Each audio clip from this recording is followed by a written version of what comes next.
Halo teman-teman investor, kita ketemu lagi di podcast ya. Kali ini masih dengan Mas Rian Yovika, di mana Mas Rian ini salah satu dari analis kami ya, dan salah satu kontributor dari saham-saham watchlist kita ya, termasuk saham-saham yang akhirnya menjadi saham pemenang, saham multi-bagger, salah satunya juga hasil screening dari Mas Rian ini. Ya, cuman sebelum kita mulai Mas Rian, sekali lagi ya saya sampaikan ke teman-teman sekalian bahwa ya pastinya ada disclaimer ya. Jadi di sini tidak ada tidak ada paksaan atau ajakan untuk membeli atau menjual saham tertentu, tidak ada. Kemudian sudut pandang yang kami miliki adalah dari sudut pandang investor jangka panjang ya. Jadi sekali lagi ya, teman-teman pasti tahu ya, pemain di bursa itu macam-macam nih. Ada seorang scalper, trader, spekulator, investor jangka panjang. Nah, kita di posisi investor jangka panjang. Nah, bagi teman-teman yang juga memiliki sudut pandang yang sama dengan kami, dan mungkin teman-teman yang menonton di sini baru masuk di channel kami, silahkan teman-teman download dulu ebook kami ya, karena kami sudah menulis ebook yang berjudul The Investor Guidance, di mana ini guidance buat teman-teman yang baru mungkin istilahnya ingin tahu bagaimana sih sudut pandang investor jangka panjang. Dan di dalam ebook tersebut ada 3 contoh saham undervalue-nya juga, yang dimana itu juga hasil screening dari Mas Rian, yang pastinya kami memproyeksi 3 saham tersebut bisa menjadi calon saham pemenang ya. Nah, sekali lagi silahkan ya teman-teman untuk download e-booknya ya, linknya di dalam deskripsi atau di dalam kolom komentar yang sudah kami pin ya. Oke, sekarang kita sambut dulu Mas Rian Yovika. Halo Mas Rian, gimana kabarnya Mas? Ya, alhamdulillah baik Mas Eros. Mas Eros sendiri gimana Mas? Alhamdulillah baik juga nih Mas. Ya. Gimana nih Mas, tahun ini tetap dapat cuan ya Mas ya? Ya, alhamdulillah dapat cuan. Ya, salah satunya dari saham yang mau dibahas ini sih Mas Eros. Oke. Apa nih Mas, saham multi-bagger yang didapatkan Mas Rian tahun ini apa itu? Ya, ini adalah perusahaan penunjang penerbangan Mas Eros. Yaitu kode sahamnya CASS. CASS ya, CAS. Ya. CAS. Oke, bagi teman-teman yang mungkin sudah mengikuti program Value Investing Mastery ya, CAS ini menjadi salah satu pembahasan kita di tahun 2023 lalu. Ya, jadi memang tahun 2023 kita bahas ya cuannya sekarang ya, karena memang tujuan atau sudut pandang kita adalah jangka panjang. Jadi bukan beli sekarang bulan depan cuan multi-bagger, enggak, tapi harus butuh waktu ya, waktunya jangka panjang. Ya, cuman memang sekarang CAS sudah nggak kita masukkan ke watchlist lagi ya Mas Rian ya, karena harga sahamnya kan sudah tinggi. Sudah gitu tinggi. Ya. Cuman kayaknya masih layak di hold nih ya kayaknya ini ya. Iya, masih layak, tapi kalau mungkin mau masuk sekarang kayaknya agak berat juga sih. Agak berat ya, oke. Nah sekarang kita bahas CAS ya.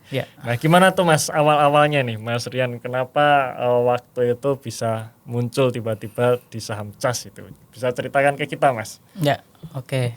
Jadi untuk CASS ya, ini kan juga salah satu perusahaan yang terkait dengan penerbangan gitu ya, penerbangan atau penunjang penerbangan ya, seperti itu Mas Ros. Ya, jadi untuk segmen bisnisnya dari CASS ini ya, itu dia ada 2 ya. Ya, ada 2, yaitu penunjang penerbangan itu tadi sama jasa boga kayak gitu. Dan kalau dilihat ya Mas Ros, waktu itu kan dapatnya di tahun 2023 gitu. Nah, kalau kita ketahui kan ya bahwa tahun 2020 kan pandemi. Intinya kalau pandemi itu kan ya transportasi ya, kemudian pariwisata itu kan pada jatuh semua kan. Jatuh semua, dan 2021 ya masih belum stabil ya itu ya, masih belum bagus. 2022-nya ya sudah ada kenaikan sedikit ya. Nah, kemudian di tahun 2023-nya, nah itu baru Mas Eros ya, sudah ada pemulihan di industri itu, seperti itu. Oke. Nah. Oh ya, ngomong-ngomong, cuan berapa persen nih Mas Rian nih di CAS? Kalau untuk posisi sekarang sih sekitar ya mungkin 290%. 290 ya, hampir 300% ya. Wah, kalau kemarin ini ya. Ya, kemarin udah sempat ke 330-an sih Mas. 330-an. Ya, cuman koreksi lah ya. Iya, benar, ada koreksi. Iya. Berarti punya di harga berapa tuh Mas Rian? Itu harganya di 458. Sebenarnya kalau kita track harga CAS di tahun 2020 ini kan kalau nggak salah pas COVID itu harganya 200 ya. Kalau nggak salah 200-an, cuman masuk ya 2023 udah naik 100%. Jadi sebenarnya posisinya Mas Rian tuh bahkan beli di harga yang sudah nggak bottom lagi gitu kan benar. Jadi 200 ke 400 lebih bahkan itu tetap aja beli gitu ya. Iya. Ya. Nah, gimana itu Mas ceritanya Mas? Oke, jadi yang tadi ya Mas Eros, tahun 2023 kan ya udah pulih gitu ya. Udah kinerjanya dari penerbangan atau mungkin dari transportasi ya, itu sudah, atau pariwisata itu sudah naik kayak gitu ya. Udah naik. Cuman kalau dilihat dari CSS ini ya, yaitu tadi ya Mas Eros, memang benar harga sahamnya itu pas pandemi pernah sampai ke 200. 200 ya, kemudian naik ke 600. Naik ke 600-an, habis itu turun lagi Mas Eros. Itu sekitar tahun 2021-2022. Itu ke 400-an. Jadi hampir sekitar 1 tahunan itu sideways di 400-an. Oke. Enggak tahu, mungkin nunggu aku masuk dulu itu Mas. Iya betul ya. Nunggu Mas Rian masuk baru naik gitu ya. Ya. Jadi kayak gitu ya Mas Eros. Cuman pas itu kalau dibandingkan sama tahun sebelumnya ya Mas, 2019 itu memang harganya gapnya nggak terlalu tinggi juga Mas. Kalau sama 2019 ya, itu masih di sekitar ya 400, 500, 600 kayak gitu. Cuman kalau dibandingkan sama sekitar 2015, itu harga sahamnya sampai menyentuh di 1.300 Mas Eros. Nah, jadi pas waktu itu dilihatnya ya dari sisi ya seperti biasa ya Mas Eros, kinerjanya dulu kan ya. Kalau pas ya screening, kalau dari saya biasanya kinerjanya dulu. Ya kinerjanya waktu itu pas posisi kuartal pertama tahun 2023 Mas. Oke, kuartal pertama 2023 ya. Itu pendapatannya naiknya cukup bagus ya, itu sekitar 30% ya Mas. Sekitar 30%.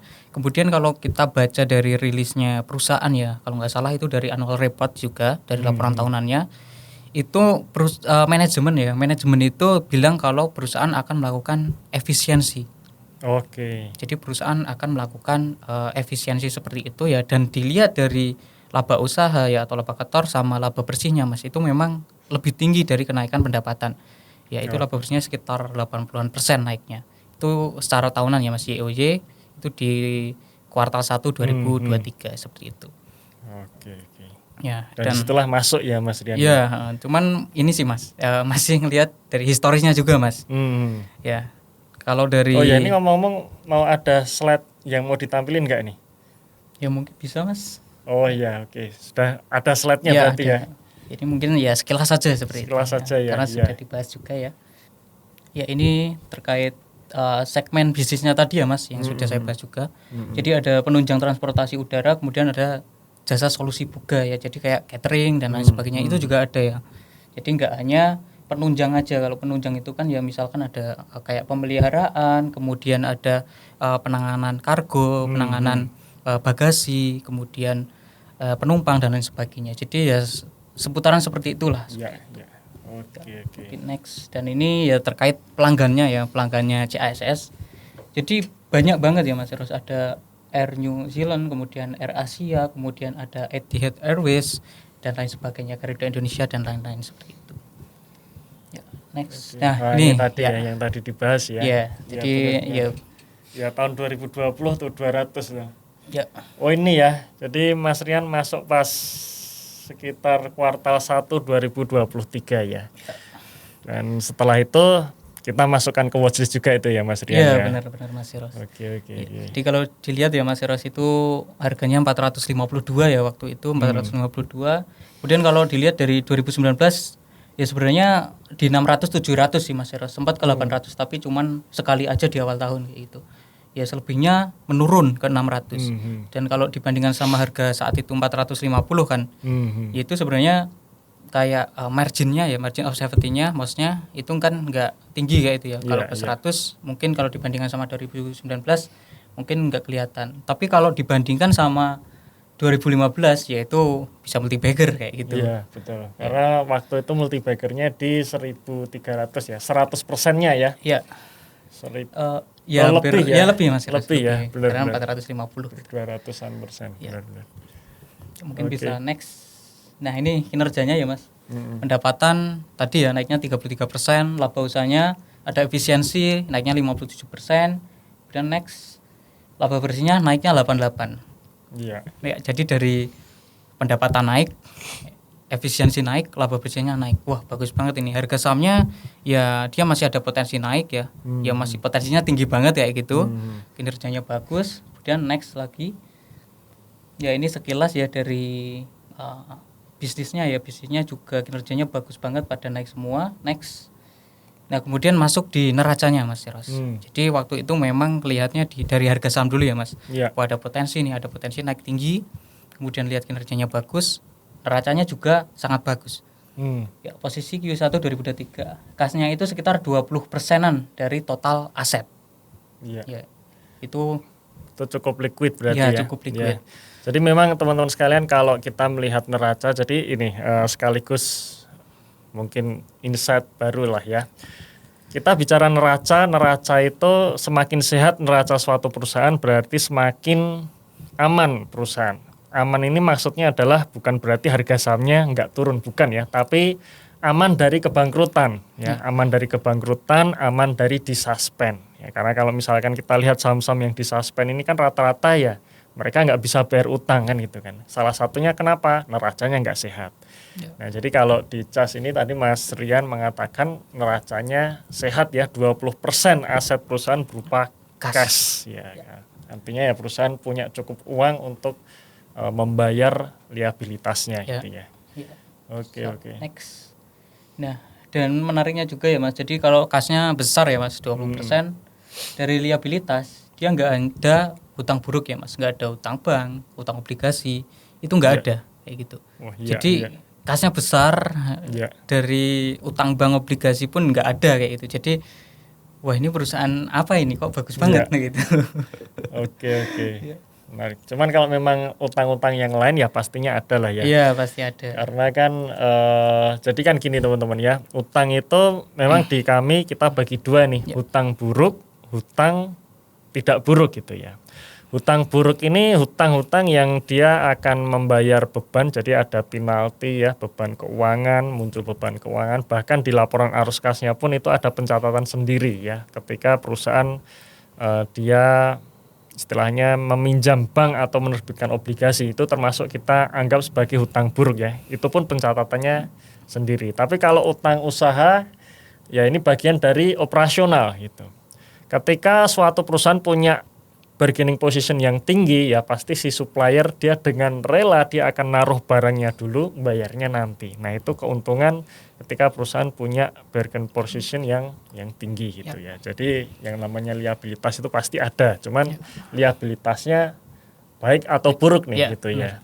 Dan untuk CAS ini ternyata nggak ada ya hutang buruknya ya. Nggak ada, jadi sangat bagus seperti itu. Iya. Oke. Next. Ya DR-nya ya karena nggak ada hutang buruk ya kita asumsikan untuk DR-nya ya 0% gitu kan.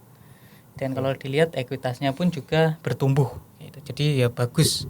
Oke. Jadi udah itu ya Mas. Nah, kemudian ini dari arus kasnya pun juga positif, naik juga. Kemudian dari arus kas investasinya itu juga ada pembelian aset tetap seperti itu. Ya, aset tetapnya pun juga naik ya dari 4 miliar ke 39 miliar seperti itu. Jadi ya cukup tinggi juga seperti itu Mas. Ya. Tapi masih ada sisa lah ya. Ya. Karena 100 miliar capex-nya cuma 39 miliar. Ya. Oke. Jadi cukup oke juga. Next. Nah, kemudian ini ya secara historisnya ya. Secara historis dari sisi aset ataupun ekuitas ya, ini posisi 2013 sampai Q1 2023 Mas Ros. Ini kalau dilihat dari aset sama ekuitas memang belum setinggi historisnya sih Mas Ros. Iya. Cuman menurut aku ya cukup bagus ya karena sudah bertumbuh. Jatuh karena pandemi tapi habis itu sudah berangsur-angsur membaik, sudah pulih seperti itu. Ya, next. Nah, kemudian ini untuk pendapatan dan juga laba bersihnya. Ini juga sangat bagus ya, walaupun pendapatan belum setinggi untuk forecast ya Mas. Forecast di tahun 2023 itu pendapatan belum setinggi tahun 2019. Tapi kalau dari laba bersihnya itu sudah ATH untuk forecastingnya. Seperti itu. Kenapa? Karena yaitu tadi ada efisiensi. Manajemen bilang akan ada efisiensi. Dilihat ya itu memang pernah rugi di tahun 2020 ya 2018, 19, 20 rugi, 21-nya naik ya. Iya, dan forecast 2023-nya labanya ATH kayak gitu.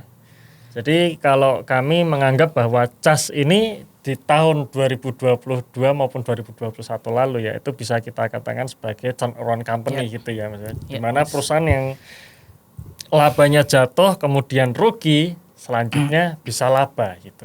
Nah, itu memang salah satu ciri-ciri saham multi-bagger adalah salah satunya turnaround company yang kebetulan dipilih oleh Mas Rian ini ya, yaitu CAS ya.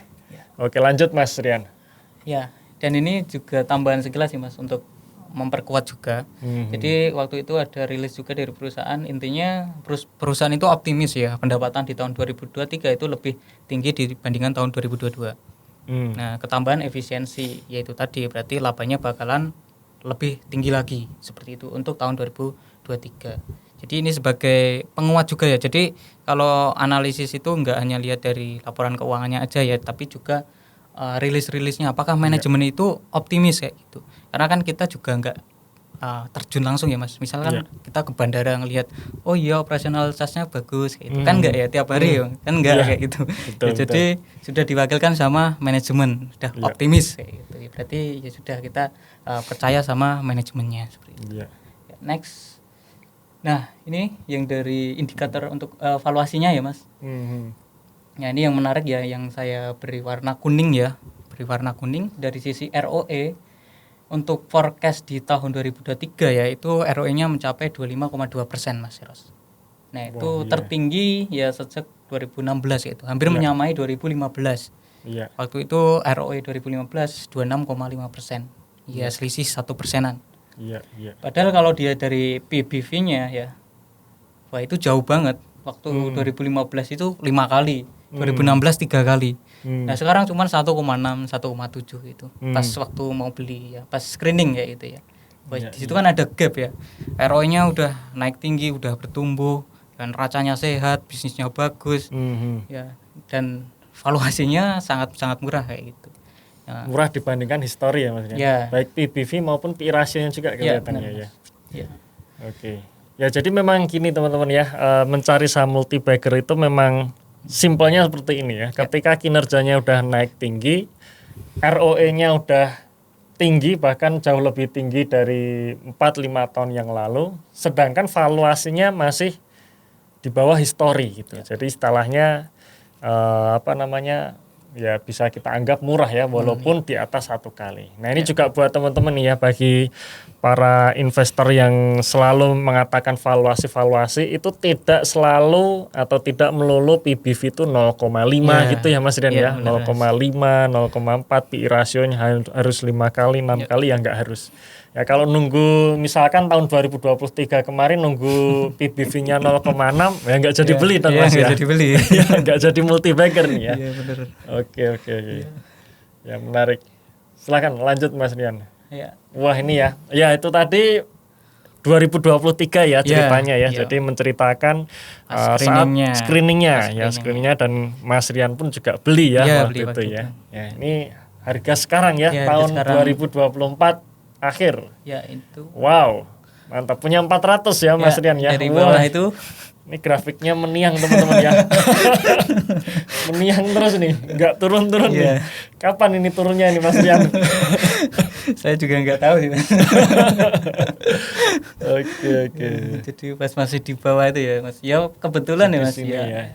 Pas pertengahan 2023 kan itu juga masih Q1 kan ya Mas. Ya sekitar Juni itu kan masih Q1 2023 kan. Nah itu masuk ya, habis itu malah naik kayak gitu. Iya. Wah, mantap. Ya, sempat 2000 ya? Ya sempat 2000. Cuman 2000. Memang harganya cukup agak volatile gitu sih Mas, dan ada koreksi juga. Iya. Tapi secara jangka panjang sih ya masih oke. Oke. Jadi rencana ini tetap masih di hold nih atau mau di take profit nih Mas Rian nih? Ya untuk rencana masih di hold ya, dan ini nanti juga masih ada slide-nya sih Mas. Untuk, oke. Kenapa itu alasannya masih di hold?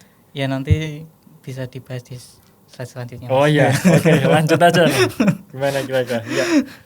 Ya ini salah satunya ya ini ya untuk di tahun 2024 ya Mas. Karena kan tadi belinya 2023 ya.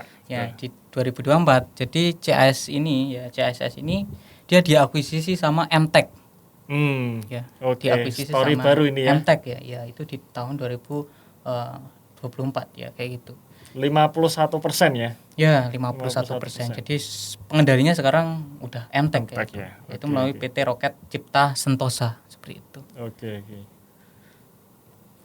Ya itu sih ya. Kemudian ini sih Mas. Ya mungkin ya karena kita udah ngerti bisnisnya juga ya Mas. Ya, ini dari asetnya juga update-nya sangat bagus Mas. Jadi kan tadi kasnya 20% ya Mas. Nah ini betul. Sekitar 53%. 53% ya. 2,3 triliun, kasnya 1,2 triliun. Ya, jadi bisa dibayangkan teman-teman ya. Perusahaan asetnya 2,3 triliun, 1,2 triliunnya cash ya. Bentuk cash. Ya. Jadi kalau misalkan mau ekspansi ya bisa kayak gitu. Karena ekspansi, dividen, buyback ya bisa ya. Oke. Next. Ya, ini masih dari sisi liabilitas ya. Untuk hutang buruknya juga masih nggak ada Mas. Masih nggak ada ya, masih sesuai. Iya. Masih sesuai rencana tahun sebelumnya kayak gitu. Cash rich ya. Iya benar sekali. Oke. Ya, next. Ya, DER-nya masih di angka 0%. Kemudian ekuitasnya pun juga bertumbuh ya. Pertumbuhannya juga tinggi karena memang laba bersihnya naiknya tinggi gitu. Iya. Next. Nah ini dari sisi pendapatan ya dari kinerja laba rugi dia masih bertumbuh, masih naik. Bertumbuh ya, dan tumbuhnya pun juga masih oke juga ini ya. Iya, masih ada efisiensi lagi seperti itu. Iya. Jadi pendapatan naik 27%, laba usahanya naik 60%. Jadi di situ masih ada kayak gap gitulah. Jadi memang efisiensinya sangat bagus. Iya. Nah, kemudian next, di sini untuk laba bersihnya ada kenaikan 78%. Ya. Jadi growth-nya juga masih bagus. Iya, masih bagus. Tadi kan 88 ya Mas. Iya. Pas pertama yang ini 78. Ya. Cuman ini memang ada ini Mas, ada kontribusi juga dari pendapatan sama beban operasi lain. Ya, mungkin bisa back dulu ya. Nah, ini yang di bawahnya laba usaha itu kan ada yang pendapatan operasi lain ini ya. Yang besar itu ya angkanya notes nomor 25 ya. Ya, itu ada dua ya, yang besar pendapatan operasi lain sama beban operasi lain. Nah, ini angkanya dari mana? Ini karena memang dapatnya dari akuisisi Mas. Akuisisi MTEK itu tadi. Ya mungkin bisa kita bahas slide selanjutnya. Tapi meskipun nggak ada pendapatan sama beban, kalau dilihat sih memang dari laba bersihnya masih bagus. Masih bagus gitu. Ya. Misalkan itu tadi dikeluarkan pun juga masih bagus. Karena laba usahanya naiknya 60%. Iya, gitu. betul. Oke, next.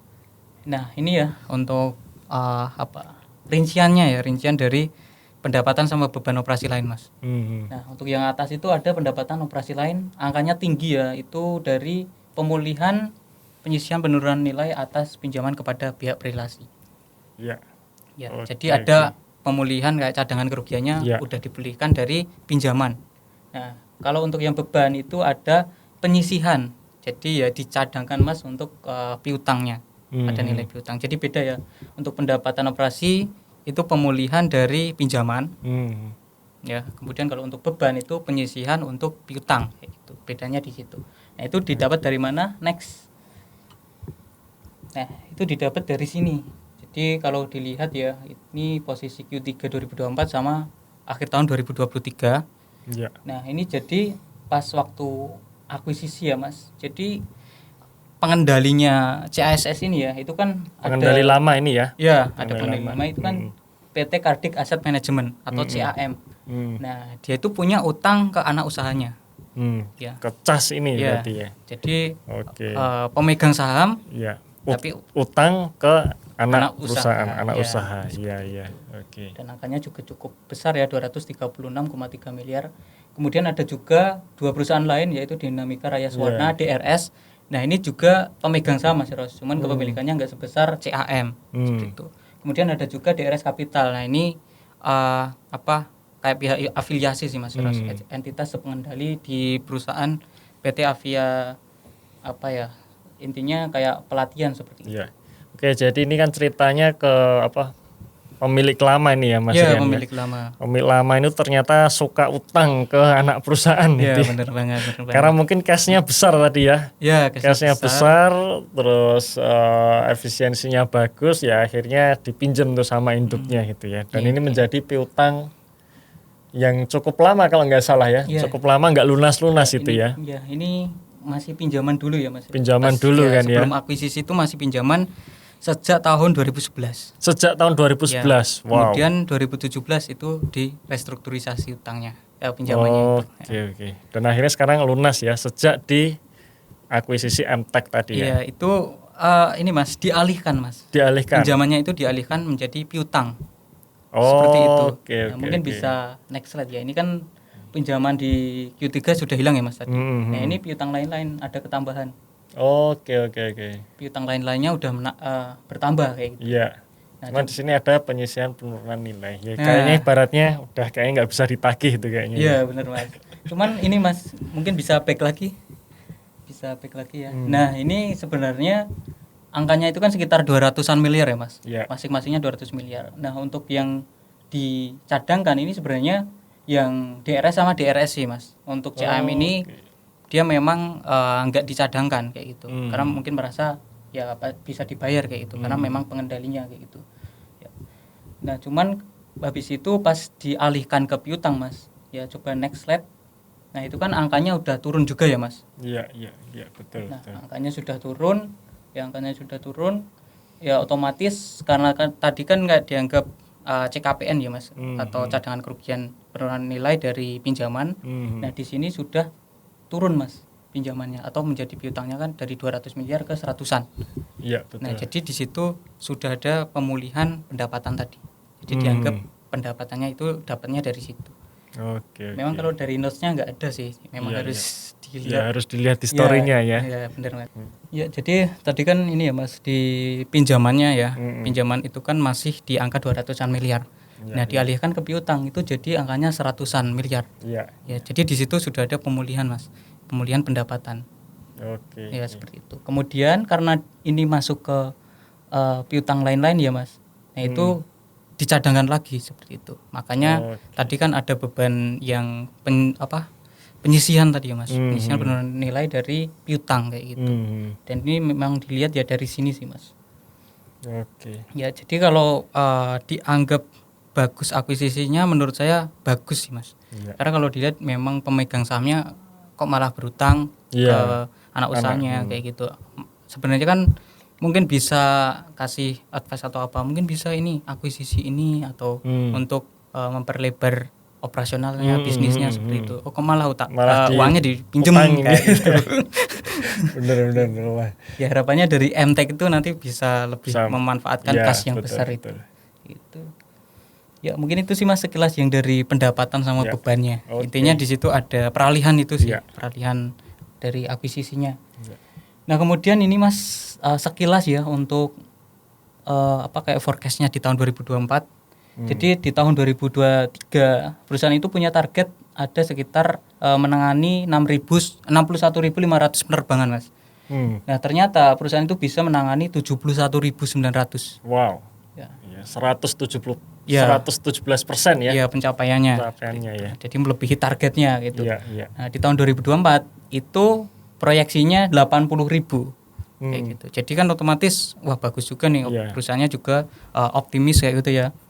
Kinerjanya bakalan tambah growth lagi di tahun 2024. Iya. Ya, seperti itu sih, ini terkait kinerja di tahun 2024. Next. Ya, kemudian ini sekilas kinerja kuartalan ya.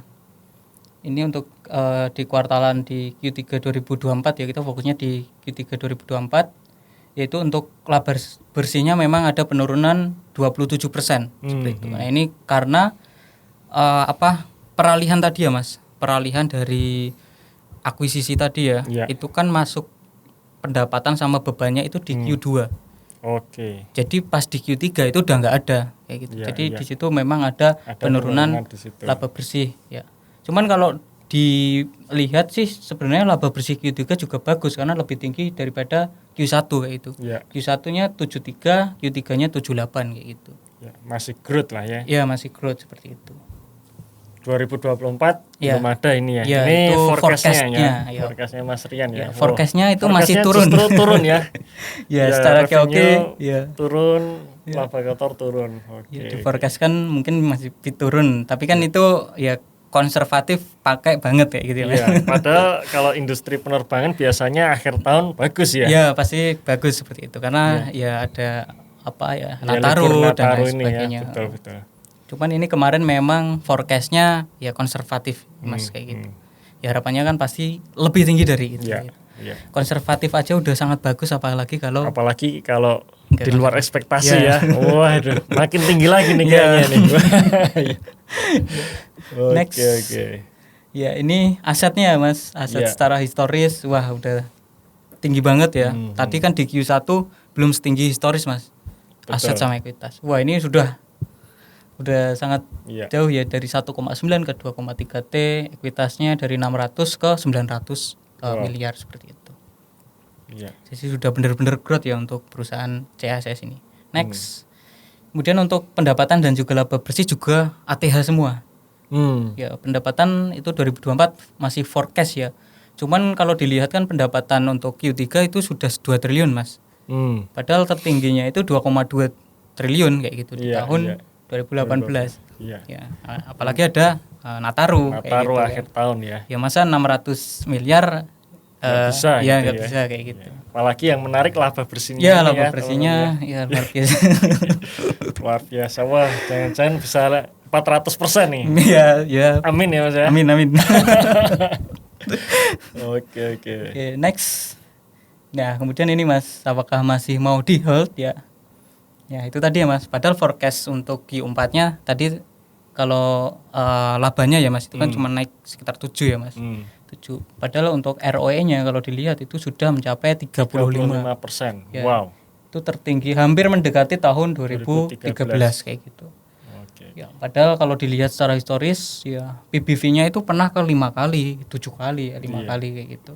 Dan sekarang masih 3,8.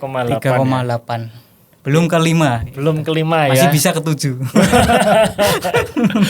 Oke, menarik ya. P rasionya pun 10 kali ya. Ini termasuk juga rendah ya. Masih rendah dibandingkan histori. Ya, historisnya masih di angka 15 sampai 20 seperti itu. Iya. Jadi kemungkinan harga sahamnya naik lagi masih bisa nih. Ya, naik lagi masih bisa. Ya semoga seperti itu ya. Ya, amin. Oke. Next. Ya, dan ini kemarin sempat screenshot 300%. 300.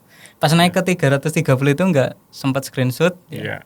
Kemudian sempat screenshotnya di sini. Menarik. 100% aja menarik ya teman-teman ya, apalagi 300%. Oke.